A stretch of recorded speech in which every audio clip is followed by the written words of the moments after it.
está a nossa divisa. Amém? O título da mensagem dessa manhã está aqui na nossa pastoral: requisitos para viver o amor ao próximo. Requisitos para viver o amor ao próximo. Amém? Eu não queria que os irmãos entendessem esse tema como requisito de forma pejorativa, né? Geralmente, né, nós temos uma cultura muito burocrática e quando falamos de requisito, a primeira ideia que vem na nossa cabeça é algo necessário, algo que algo não tão somente necessário, mas sempre uma burocracia, uma exigência, algo que se exige, algo que não tem como abrir mão, uma legalidade, algo desse tipo. Nós sempre temos esse pensamento pejorativo a respeito de requisitos, mas eu queria que você pegasse a raiz da palavra mesmo. Você pode até trocar e botar como lição, né?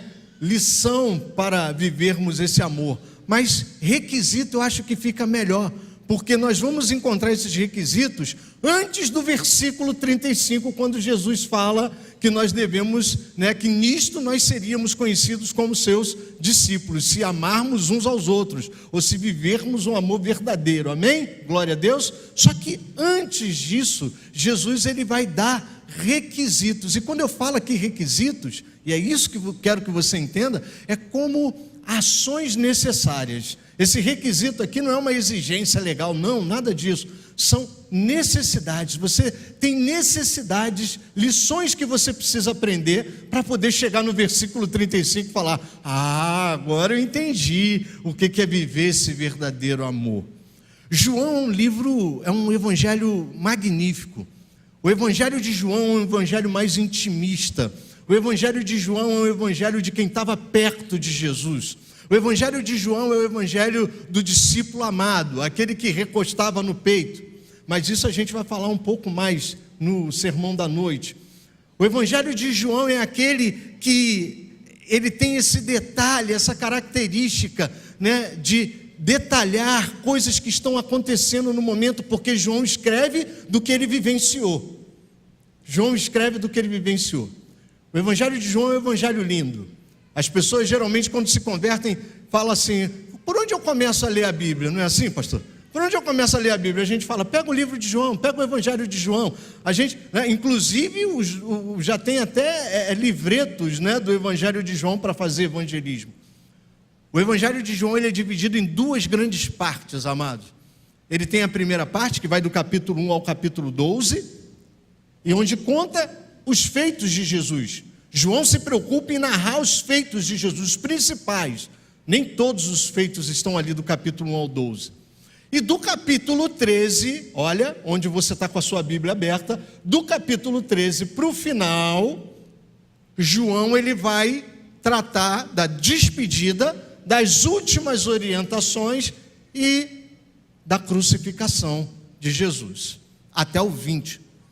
No último capítulo, né, João vai fazer um epílogo ali, né, vai fazer um fechamento, mas a segunda parte, a segunda grande parte desse evangelho trata exatamente das orientações. Jesus ele começa, né, João se preocupa em pegar o capítulo 13, a partir do capítulo 13, e dizer o que Jesus começou a preparar eles. Jesus ali começa um discurso que vai do 13 ao 17. Jesus começa a conversar com eles. Esse momento aqui do capítulo 13, Jesus está no cenáculo com eles, ou seja, num grande salão. Jesus pede para que seja preparado um grande salão para eles. O cenáculo, amados, é uma sala grande, um salão grande de reunião, onde eles se alimentavam, jantavam, onde eram feitos banquetes, festividades, recepções, né? É um salão mesmo.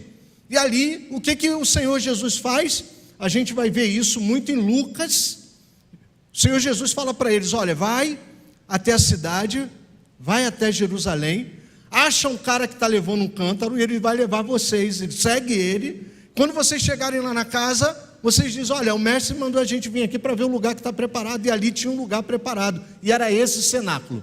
É nesse cenáculo que vai acontecer tudo o que nós vamos entender nessa manhã. É nesse cenáculo que vai acontecer um monte de coisas. E aí o que acontece? Jesus ele está ali com os discípulos. E o que está acontecendo, pastor? Está acontecendo a ceia. Mas pastor, eu li aqui no 13, é a ceia mesmo? É a ceia. Se você quiser entender exatamente o que estava acontecendo, você vai em Lucas capítulo 22, que é o sinótico paralelo dessa passagem. Lucas capítulo 22, não precisa abrir agora não abre agora não, abre em casa, para você entender, porque eu vou contar alguma coisa aqui para vocês, e vocês vão falar assim, será que o pastor Alexandre ficou doido, falou a verdade mesmo? Aquilo estava acontecendo? Estava acontecendo. Você vai em Lucas capítulo 22, que você vai entender o que estava acontecendo.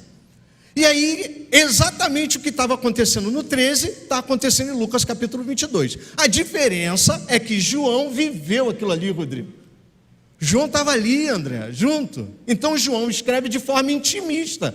João se preocupa com os detalhes, com a dinâmica do que está acontecendo. E a gente vai ficar em João capítulo 13, porque a gente precisa entender essa dinâmica para saber por que Jesus falou o versículo 35. Mas eu preciso que você tenha a visão geral da situação, que é o que Lucas vai dar, porque Lucas escreve de pesquisa, Rodrigo. Ele escreve do que narraram para ele. Aí quem passa a pesquisa para Lucas fala, olha Lucas, aconteceu a última ceia. E foi interessante, porque Jesus manda a gente ir na cidade e seguir um cara com canto, a gente segue, chega no cenáculo, prepara tudo, tal. E aí Lucas, ele escreve o que ele foi pesquisando, então é menos intimista. Lucas está mais preocupado com os fatos, amém? Glória a Deus. Só que se a gente tão somente ler o verso 35, a gente entende. E a convenção foi muito feliz na escolha desse tema.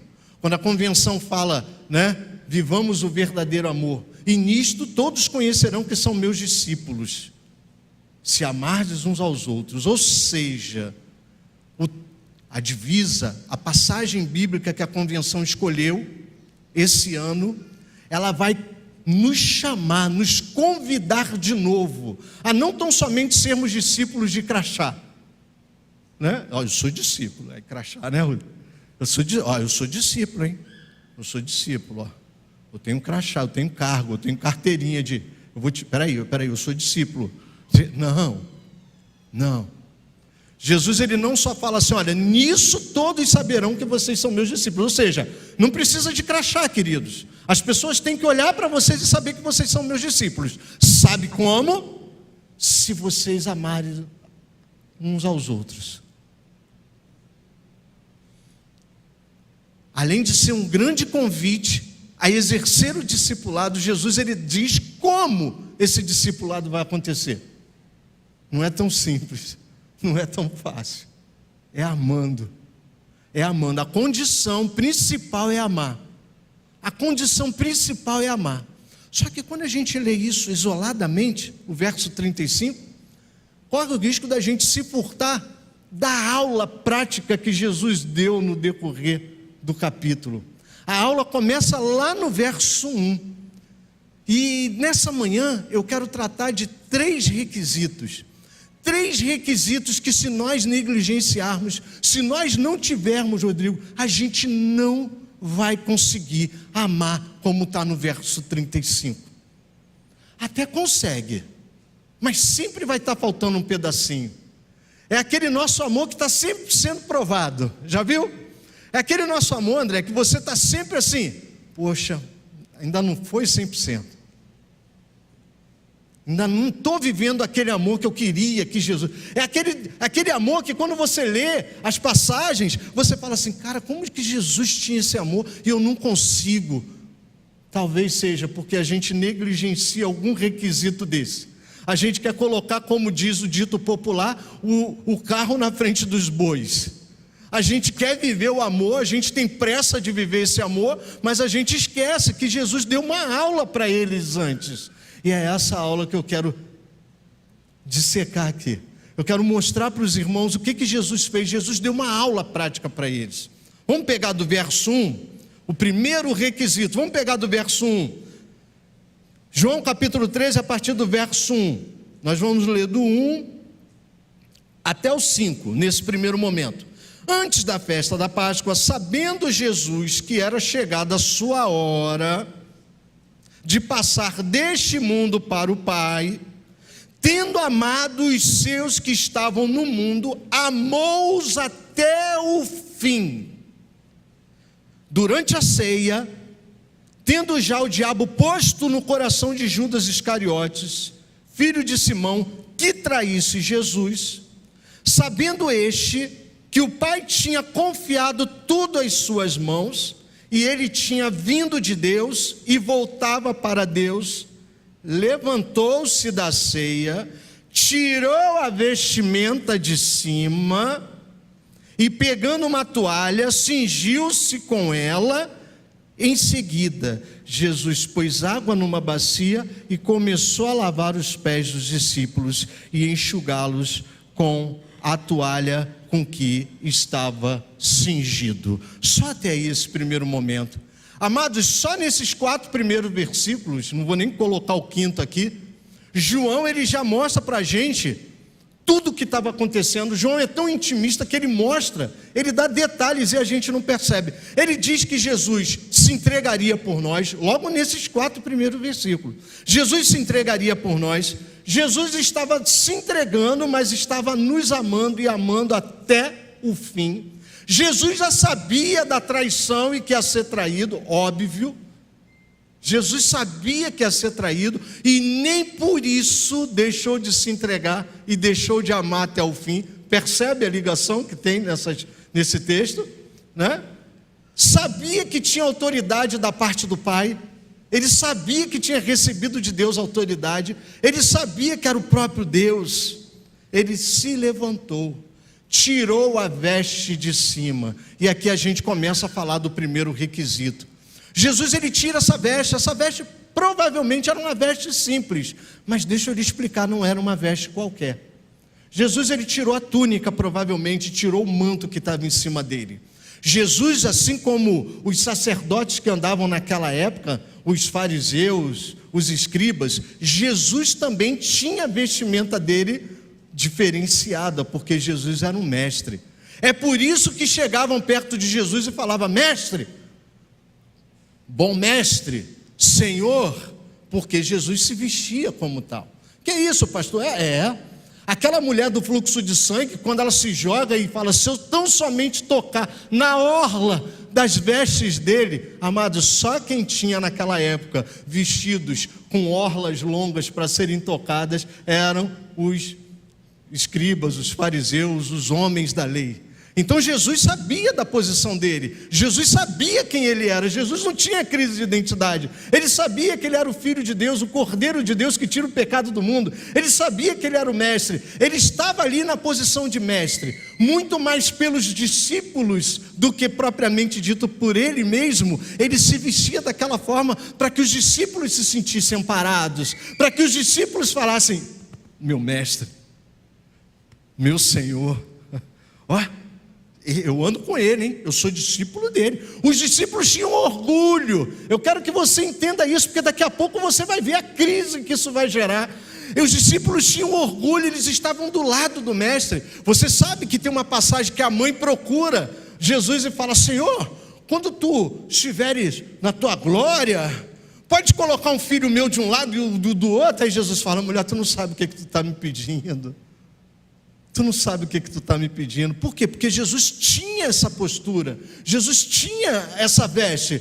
E aqui Jesus tira, Rodrigo, a veste de cima. Imagina o susto deles. A ceia acontecendo, o desentendimento acontecendo. Tá, passou por rabo de... Que é isso, pastor? Isso não está aqui não, pastor. O senhor está falando besteira. Não, amado. Tá, vai em Lucas 22 que você vai ver. Eles estão discutindo entre eles quem era o maior. Lá em Lucas capítulo 22, eles estão brigando quem é o maior. Não, eu sou maior que você, rapaz. Jesus me chamou primeiro. Quando tu veio, eu já tinha feito 10 lições da formação de líderes. Não, rapaz, você foi o último a chegar aqui. Não, eu sou melhor, rapaz. Ah, rapaz, imagina, hein? Não, rapaz, eu recosto meu peito sempre, minha cabeça no peito do mestre. Rapaz, eu sou o mais chegado. Eles estavam discutindo na ceia. Durante a ceia eles estavam preocupados. Quem era o maior, Rodrigo? Quem era o melhor? Eu sou fera, eu faço, eu aconteço. Não, amados. É geralmente nesses momentos mais solenes de crise que a gente está preocupado quem é maior, quem é menor, quem é melhor, quem tem cargo, quem tem quantos anos. E Jesus não estava preocupado com isso. E eu creio que Jesus, assistindo aquilo tudo, eles discutindo ali, batendo boca um com o outro, eu sou melhor que você, eu sou maior, eu sou isso, eu sou aquilo. Jesus levanta e tira a veste de cima, pastor André. Ele tira a veste de cima. Imagina o choque, pastor André. Tirar essa veste é falar assim: eu estou me despindo. Eu estou me despindo. E pegou a toalha, pegou a bacia, e eles estão olhando. Você imagina o silêncio. O que ele vai fazer? Ele vai tomar banho agora no meio da ceia. Não era para ter tomado banho antes. Ele vai fazer isso agora. E Jesus começa a lavar os pés deles. Jesus começa a lavar os pés dele. E aí a gente vai entender que Paulo em Filipenses capítulo 2, versos de 5 a 8, se alguém puder colocar para mim, olha o que Paulo vai falar. Tenho entre vocês o mesmo modo de pensar de Cristo Jesus, que mesmo existindo na forma de Deus, não considerou ser igual a Deus, algo que deveria ser retido a qualquer custo. Pelo contrário, ele se esvaziou, assumindo a forma de servo, tornando-se semelhante aos seres humanos e reconhecido em figura humana. Ele se humilhou, tornando-se obediente até a morte, e a morte de cruz. O primeiro requisito que eu quero trazer nessa manhã é a humildade. Humildade. Fale para você mesmo. Humildade. Queremos amar. Nós queremos amar, como está no versículo 35, mas a gente esquece desse requisito, Rodrigo. Humildade. Eu não vou conseguir amar as pessoas no verso 35 se eu primeiro não passar por essa lição chamada humildade. Eu não vou conseguir amar as pessoas como eu gostaria, como a palavra fala: amai-vos uns aos outros como a ti mesmo, se eu não for humilde, se eu não aprender com o Senhor Jesus a humildade. E a primeira lição, o primeiro requisito começa aqui. O Senhor Jesus tira a roupa de cima. Ele fala: olha, eu estou tirando a minha roupa de mestre, a minha roupa de Senhor aqui, e eu vou lavar os pés de vocês. Eu vou lavar os pés de vocês. Talvez você fique imaginando assim: mas pastor, os discípulos já sabiam disso? Já. Por incrível que pareça, não era a primeira vez que Jesus estava tratando esse assunto com eles. Mas é porque é difícil mesmo, amado. Nós somos difíceis, é normal. Nós somos carnais. À medida que o Espírito Santo vai trabalhando na nossa vida, é que nós vamos deixando as coisas naturais, as coisas carnais de lado. E aí vamos entendendo o que ele quer de nós. Em Marcos capítulo 9, verso 35. Marcos 9, 35 diz assim: e Jesus, assentando-se, chamou os 12 e lhes disse: se alguém quer ser o primeiro, será o último e servo de todos. Marcos 9, a gente está falando o início do Evangelho de Marcos, Marcos 9, ou seja, eles já estavam cansados de ouvir essa palavra. Jesus já tinha falado com eles: olha, no governo humano por aí, eles mandam, vocês obedecem, mas aqui não será assim. Aqui o menor é o maior. Jesus já tinha falado isso com eles. Jesus já tinha falado sobre as crianças com eles. Jesus já tinha falado assim: olha, quem quiser ser o maior, quem quiser ser grande no reino, tem que ser como um desses pequeninos. Aí ficou difícil, né? Misericórdia. Amado, assim como nós, os discípulos estavam em processo de aprendizagem. Só que nessa manhã eu quero que você entenda que a gente só vai conseguir viver o verdadeiro amor. A gente só vai conseguir viver o amor do verso 35 se a gente pegar esse pré-requisito, esse requisito, a humildade. Eu preciso ser humilde. Enquanto isso aqui tudo estava acontecendo, eles estavam discutindo: eu sou melhor, hein? Eu sou melhor que você. Eles estavam brigando entre eles. Tanta coisa pequena que a gente precisa deixar de lado. Tanta coisa pequena que a gente precisa deixar Tanta coisa que a gente às vezes perde tempo. O Senhor quer que a gente esteja muito mais além do que nós estamos. Saiba, amado, que nesse início de 2024, com toda certeza, Deus tem planos que vão muito mais além do que você possa imaginar para você. E às vezes nós atrasamos isso porque estamos presos em pequenas coisas. Estamos presos em pequenas coisas. Ficamos preocupados, quem vai fazer, quem deixa de fazer, quem é melhor, quem é maior, quem é bom, quem é fera, André. Não. Humildade. Humildade. Quando somos humildes, começamos a entender o que as pessoas que estão lá fora passaram, porque nós passamos pela mesma coisa. Passamos pelos mesmos processos. Quando nós entendemos e somos humildes o suficiente para nos tornarmos servos, nós entendemos que nós não fomos chamados para ser diferenciados, nós fomos chamados para servir. Você é capaz de falar para você mesmo nessa manhã: eu fui chamado para servir. Talvez você tenha dúvidas, né? Não tem aquela crise, pastor Adiel? Eu não sei, pastor, para o que Deus me chamou. Eu não sei para o que Deus quer da minha vida, qual o propósito. Se você não sabia, fique feliz de estar nessa manhã aqui ou assistindo de casa. Deixa eu te falar, o teu propósito é servir. Deus só vai dar o detalhe de como, mas o teu propósito é servir. Mas você só entende isso se você consegue desenvolver a humildade. Você só vai entender isso se você consegue entender o que é ser humilde. Gálatas 5:13, Gálatas capítulo 5, verso 13 diz assim: porque vocês, irmãos, foram chamados à liberdade, mas não usem da liberdade para dar ocasião à carne. Pelo contrário, sejam servos uns dos outros, pelo amor. Olha aí, fechou com João 13:35? Você só vai conseguir amar o teu próximo se você entender que você foi chamado para a liberdade de Cristo, não para viver de qualquer jeito na liberdade, mas para ser servo em amor. Primeiro requisito, humildade. Será que nós estamos predispostos a sermos humildes, aprendermos essa lição da humildade, pegar esse requisito e falar: Senhor, eu quero servir aos outros, eu quero servir aos outros, eu quero servir aos outros. Vale lembrar, eu falei isso aqui no último culto de PGM, mas eu quero lembrar isso aqui para os irmãos.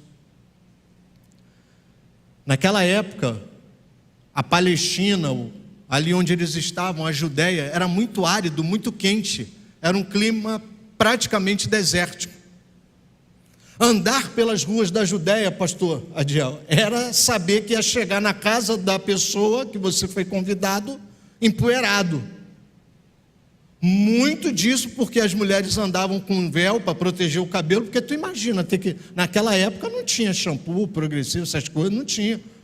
Era véu mesmo, pastor, para poder o negócio ficar mais ou menos. As roupas eram mais longas, Rodrigo, justamente para poder proteger do sol e da poeira.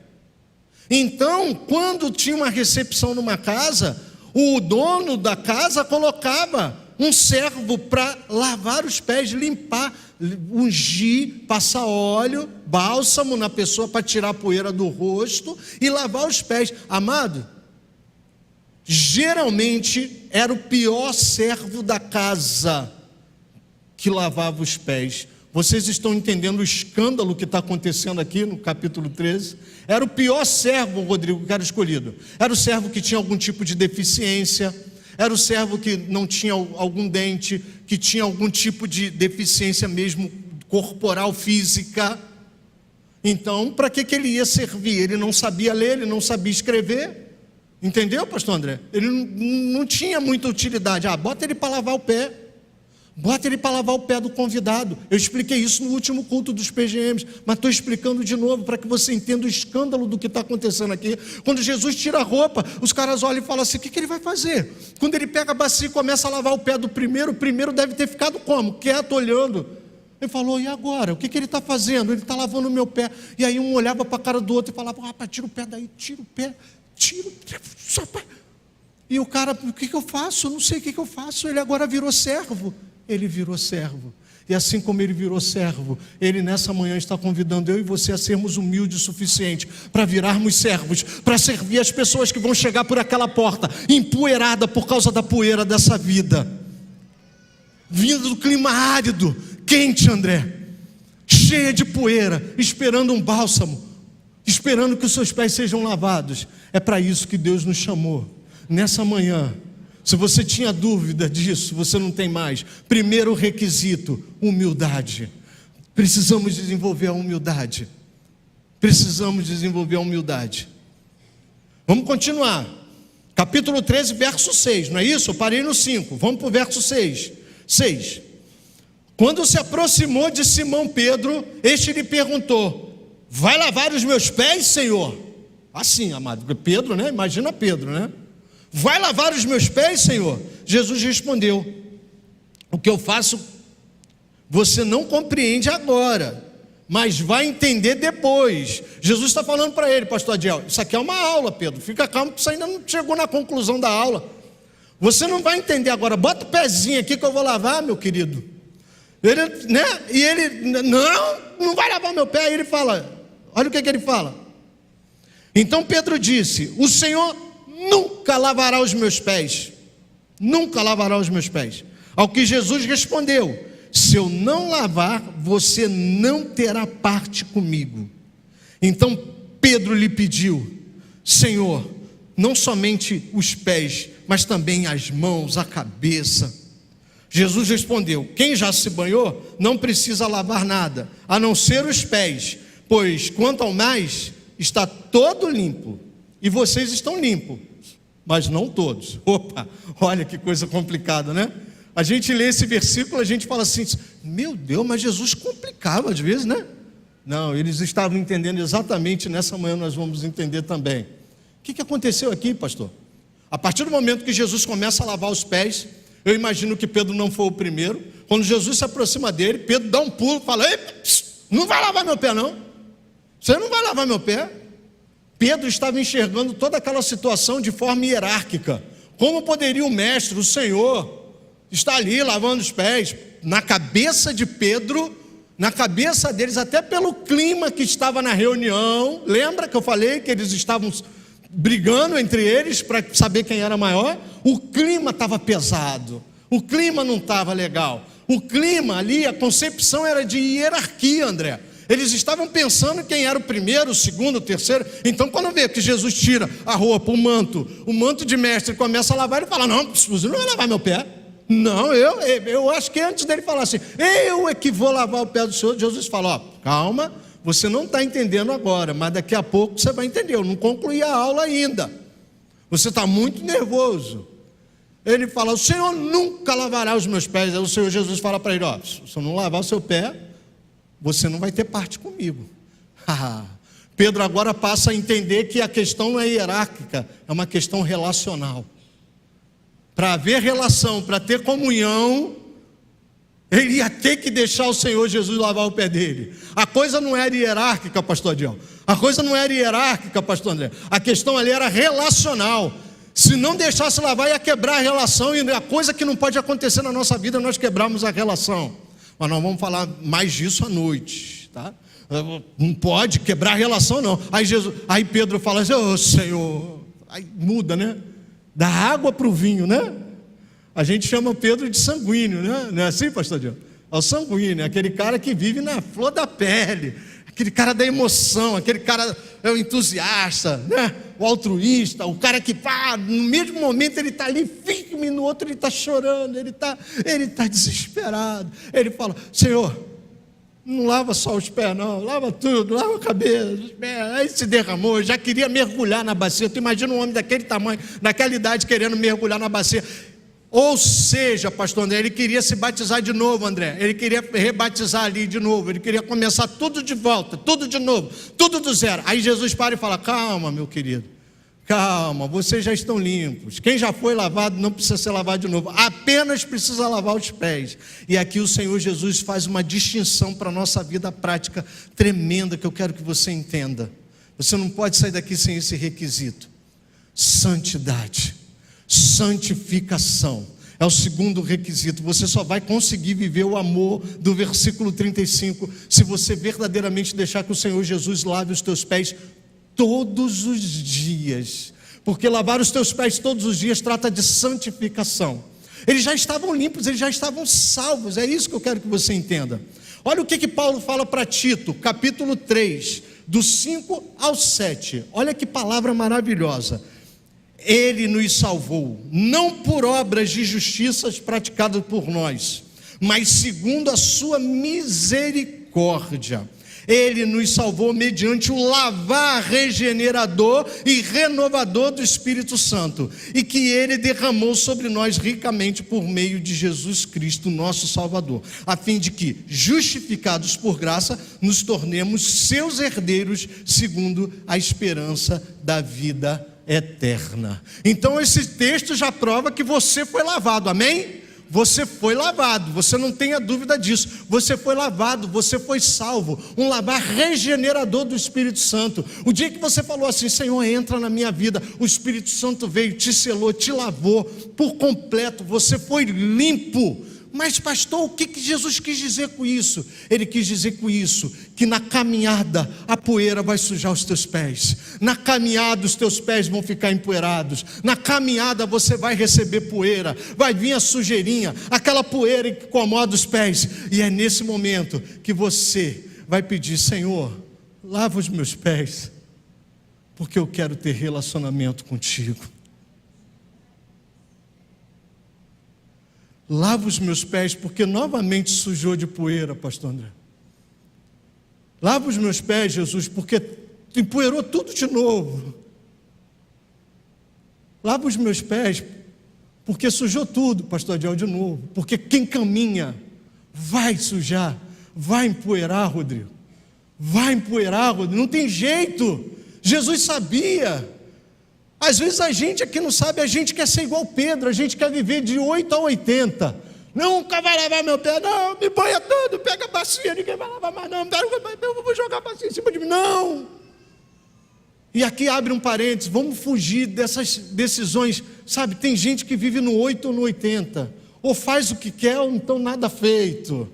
Ou então, não, eu me enganei, eu quero fazer tudo de uma vez também. Não, o Senhor Jesus nessa manhã nos convida a um viver de santificação. É dia após dia você vai sendo experimentado pela graça, e você vai descobrindo, e só tem valor, pastor Adiel, quando eu mesmo descubro: e sujou, Senhor, me lava aqui, sujou.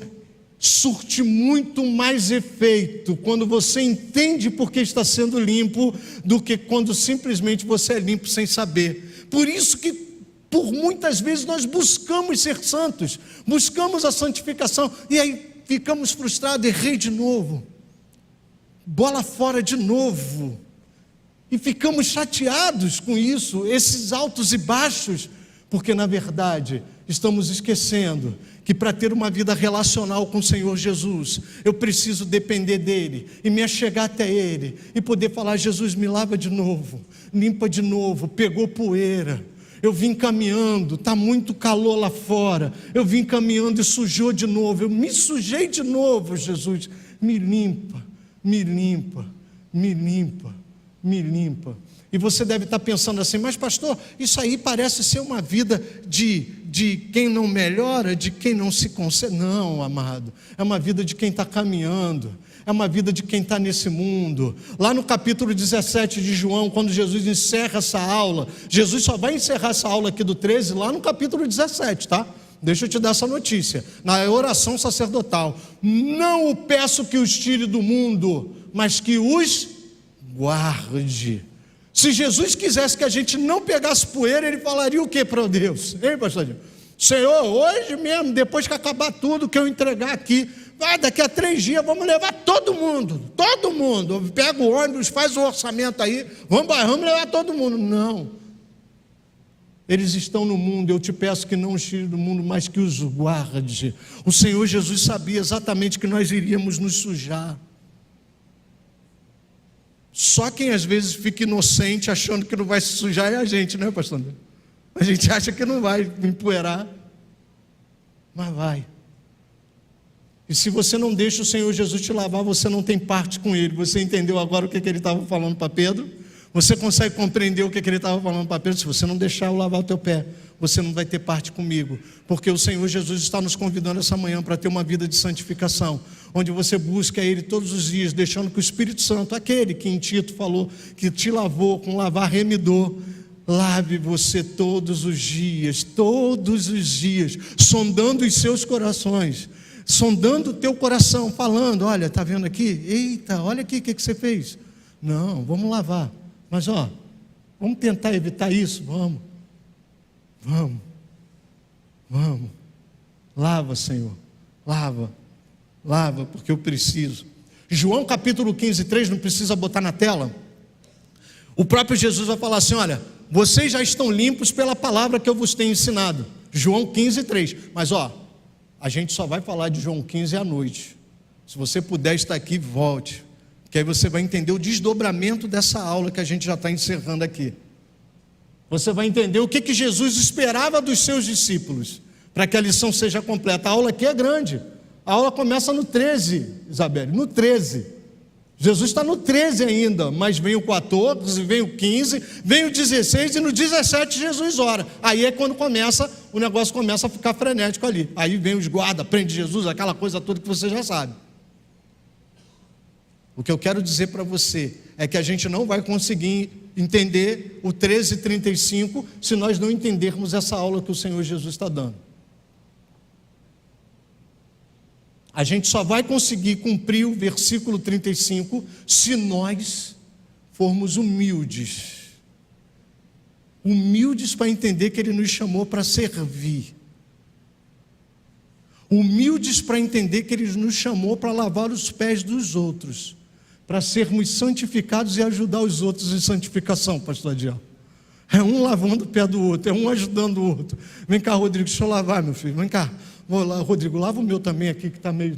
E vamos embora. É assim. Você só vai conseguir amar o teu próximo se você fizer isso.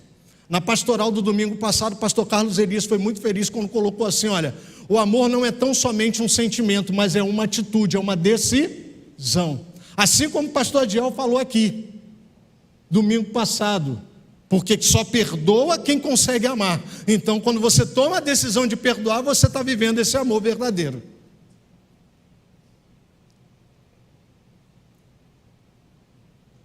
Nosso seminarista quarta-feira também falou disso.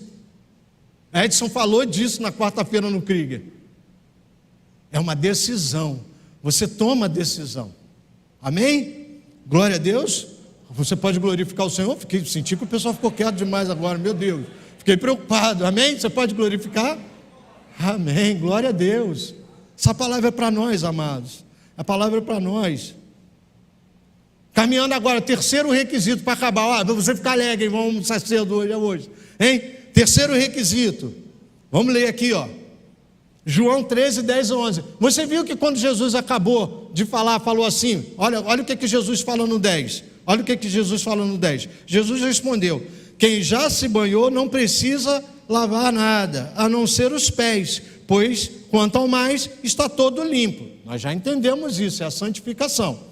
E vocês estão limpos, mas não todos. Olha Jesus, a indireta. Vocês já estão limpos, mas nem todo mundo.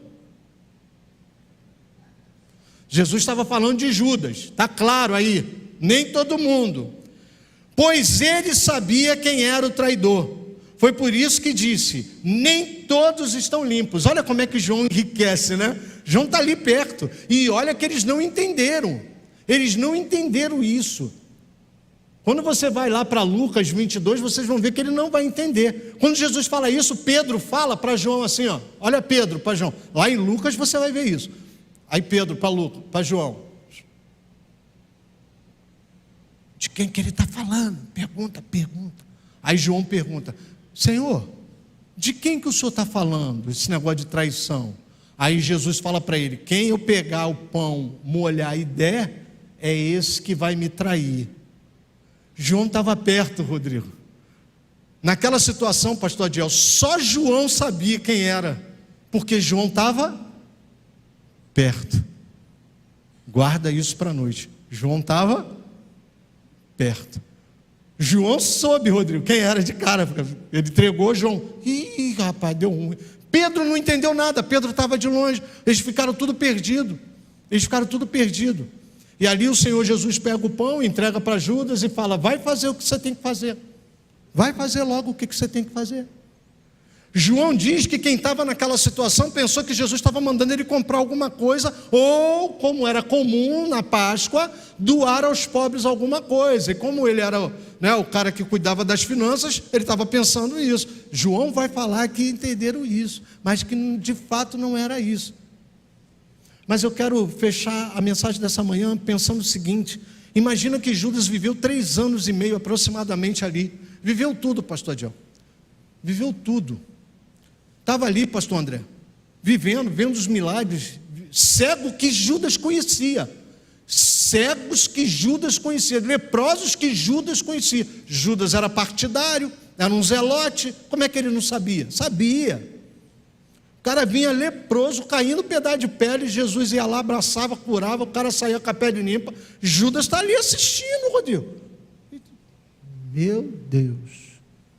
Tu imagina, ele está vendo tudo acontecer, Raíssa. Ele está vendo tudo acontecer, gente.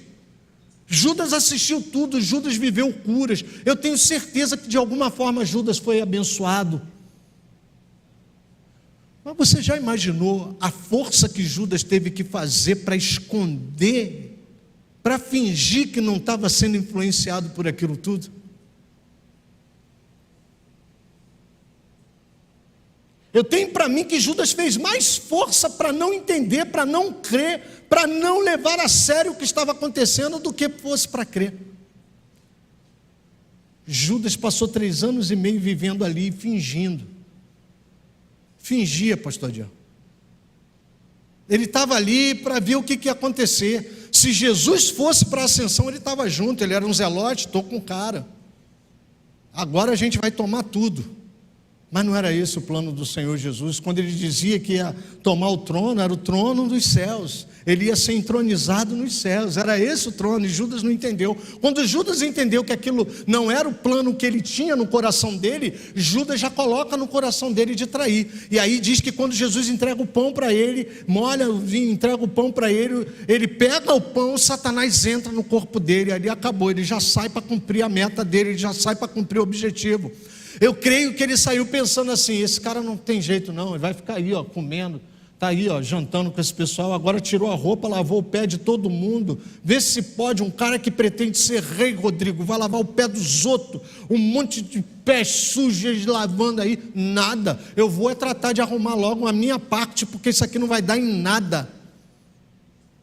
Ele fingiu o tempo todo, ele representou, ele encenou ser um discípulo, ele encenou que ele estava com Jesus, ele encenou que estava ali, era um artista, pastor André, ali. Ele fez força para estar ali. E eu não quero que você entenda a palavra do terceiro requisito de forma pejorativa. É uma lição que vai tratar da hipocrisia. A gente precisa tirar a hipocrisia. E eu já sei que veio a parte pejorativa da palavra na tua cabeça, porque aqui no Brasil, quando a gente fala de hipocrisia, a gente pensa logo em falsidade. O cara é falso, o cara é... Não, o cara é isso, cara... Calma. A hipocrisia é uma palavra que vem do grego. Hipócrisis. Tomara que o pastor Lucas não esteja assistindo isso, não. Né? O povo gosta, pastor. Tomara que o pastor Lucas não esteja assistindo. Hipócritas. Aquele que representava, deixa eu ler aqui na minha cola. Aquele que representava era hipócrisis. O ator, né? O ato de representar era hipócrisis. O ator, né? O artista, no teatro grego, hipócritas. Muda pouquinho a coisa. E daí vem a palavra hipocrisia. Hipocrisia significa, na verdade, na raiz da palavra, representar. Não viver a realidade, representar uma cena. E o que Judas fez durante 3 anos? Ele representou cenas. Ele representou ser um discípulo. Era um artista, de primeira. Jesus andava, só não enganou Jesus, mas os 11, né? Para os 11 ele era um discípulo. A questão, amado, que eu quero dizer para os irmãos é que, infelizmente, quem vive de hipocrisia se afasta de Deus, porque não vive a realidade, não vive um relacionamento verdadeiro. Ele está sempre representando. Mas pastor, não tem ninguém aqui assim. É verdade, é bem provável que aqui ninguém tenha essa intenção. Eu vou para a igreja hoje representar, deixa eu botar minha roupa de crente, máscara. Não. Hipocrisia no sentido real da palavra, tira agora esse pejorativo que o português traz. No sentido real da palavra, é você apenas representar sem estar ali de fato. É você representar sem estar presente mesmo, compromissado de fato. É isso. Olha que perigo nós vivemos. Olha que perigo. Porque a palavra em Romanos capítulo 12, verso 9 diz: o amor seja sem hipocrisia. Odeie o mal e apegue-se ao bem. E engraçado que Paulo, pastor Adiel, faz a ligação de quem finge o amor está apegado ao mal. E quem abandona o amor fingido se apega ao bem. Durante a Bíblia toda a gente vai ver o Senhor Deus nos exortando, nos trazendo para a verdade. Falai a verdade uns com os outros. Salmos 15, de 1 a 2 diz assim, o salmista pergunta: Senhor, quem habitará no teu tabernáculo? Quem poderá morar no teu santo monte? Aquele que vive com integridade, que pratica a justiça e de coração fala a verdade. Os irmãos conseguem entender isso? O salmista está perguntando quem vai habitar nos céus. Pronto, vou apertar a tecla SAP, vamos traduzir. Senhor, quem é que vai habitar no céu com o Senhor? Quem é que vai entrar? Fala para mim. Aí ele entende. A resposta vem no coração dele. E ele fala: aquele que vive com integridade, aquele que é íntegro, pastor Adiel, que é inteiro, que não finge. Ele tem as qualidades, as virtudes, tem os defeitos, mas está íntegro, está inteiro, está ali. Que pratica a justiça e de coração fala a verdade. O terceiro requisito para que você viva o amor verdadeiro, que você consiga amar uns aos outros, que não é fácil. Eu estou dizendo para vocês, não é fácil. É fácil, pastor Adiel? É fácil, André? É fácil, André? É fácil, pastor André? Não é não. É fácil, Raquel? Não é não. É fácil, Rodrigo? Tu está ali orando, organizando, pensando nas famílias, que tem gente puxando ao contrário. Não, não vai fazer não. Tá. Hein? É fácil, Isabelle? Se eu perguntar para cada um aqui, cada um vai ter uma experiência para contar. Pastor, não é fácil não, esse negócio de amar o próximo. Olha, pastor, pastor. Mas deixa eu te falar, terceiro requisito. Se você quer chegar no versículo 35 e falar, eu vou conseguir amar, você precisa tirar todo o fingimento. Até quando você não está afim de amar. Até quando aquilo custoso para você. Mas você fala, olha, está difícil, mas eu vou te amar, eu vou te amar, eu vou te amar. Você está sendo verdadeiro. O problema é quando a gente começa, não, eu te amo, e por dentro está, né, ebulindo, né? Você pensa que não, mas isso começa a te anestesiar. E aí quando você vê, você está praticando hipocrisia, não no sentido pejorativo, mas a raiz perfeita da palavra, você está representando. É quando Deus coloca no seu coração, não, olha, faça isso, e você, Deus, amém, amém. E aí você está ali, né? Mas aí por dentro está assim, não, pelo amor, o que Deus está aprontando comigo? Não, você está representando. E a gente precisa tomar cuidado com isso, porque isso vai nos contaminando, isso vai entrando no nosso coração, e quando a gente vê, a gente está vivendo uma vida de representação. Para ficar bem, quando a notícia chega de cara, pastor Adiel, a gente sorria muito. E a gente, não, eu não posso perder aquela mansidão que todo mundo me conhece, né? Aquela coisa, irmã Creuza, todo mundo me conhece assim, eu tenho que me manter, né? Mas por dentro, quando você vê, você está representando. Você quer ser uma pessoa que você verdadeiramente não é. E quando você quer ser uma pessoa que você verdadeiramente não é, você acaba escorregando em todos os outros requisitos. Porque você se afasta, porque aquela poeirinha vai ficando, você não limpa, porque se você for limpar, você é obrigado a mudar de atitude. E aí, para alimentar e manter, pastor André, uma vida dessa, você é obrigado a abrir mão da humildade, porque no momento que você se torna humilde, você é obrigado a renunciar a essa tua vida de representação. Uma coisa está ligada à outra. Nessa manhã, o Senhor Jesus está aqui, nos convidando a sermos humildes, para que nos tornemos servos, para que nos aproximemos do trono da graça, quantos dias forem necessários, todos os dias, se possível, e falar: Senhor, me limpa, porque a poeira sujou. E ajudar o Senhor, cooperar com Ele, limpando o pé dos outros também, lavando o pé dos outros também. Deixa eu limpar, vem cá, deixa eu limpar aqui. Deixa eu limpar aqui, deixa eu limpar, limpa o meu, eu limpo o seu. Vamos lavar o pé um do outro. Isso é santificação, porque eu busco a Deus.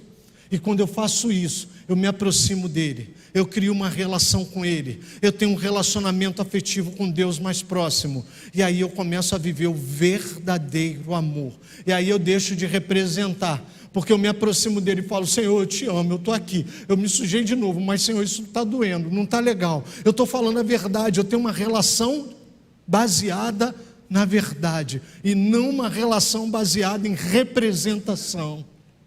Então, tiremos essa hipocrisia. Esse é o terceiro requisito. Primeiro requisito, humildade. Segundo, santificação. Terceiro, tira toda representação, porque o Senhor Jesus quer ter conosco uma relação íntima, verdadeira, que você chegue com integridade. E integridade não é perfeição, integridade é inteireza de ser, é chegar como você é. Vem como estás, é você chegar como você está ali, como está o teu coração, mas chegar sabendo que diante daquele que você chegou, só Ele é quem pode te limpar e falar: vem cá que eu vou cuidar de você, vem cá que eu vou tratar de você, vem cá que eu vou cobrir você com meu amor, e você daqui a pouco vai estar amando como eu. Talvez no dia a dia, a pressão do dia a dia, pastor Adiel, faz a gente ficar mais representativo, digamos assim. Talvez a pressão do dia a dia faz a gente empoeirando, Rodrigo, e a gente vai acostumando com a poeira. Talvez, pastor André, na pressão do dia a dia a gente vai deixando de ser humilde, porque a gente acha que ser humilde não dá muito certo. Mas nessa manhã, eu quero orar por você. Se de repente nessa caminhada empoeirou, te esfriou, te fez ficar mais cético, né? E de repente você fala assim: poxa, eu não vou conseguir viver esse amor do versículo 35 do jeito que está as coisas. A gente quer orar por você. Fica de pé se você sente que você precisa dessa oração. Pode ficar. A gente não está falando de pecado, mas a gente está falando de vida com Deus, vida diária, porque as coisas, a dinâmica do dia a dia vai transformando a gente em quem a gente não é, e quando a gente vive quem a gente não é, a gente representa, sem querer. Eu quero orar por você. Se você sente que teu coração está... Esse é o momento. Vamos orar? Senhor, nosso Deus, nosso Pai, muito obrigado, Senhor, por essa palavra que falou ao meu coração, Senhor. Muito obrigado, Senhor, meu Deus, por tudo que Tu trouxe para nós essa manhã. Que verdadeiramente possamos viver a humildade, que verdadeiramente possamos ser humildes. Humilde não é ser bobo, Senhor. Humilde é ser servo. Humilde é querer servir, é saber que eu posso servir ao meu irmão, é saber que eu posso descer um degrau a mais para servir, é que eu posso andar uma milha a mais para servir.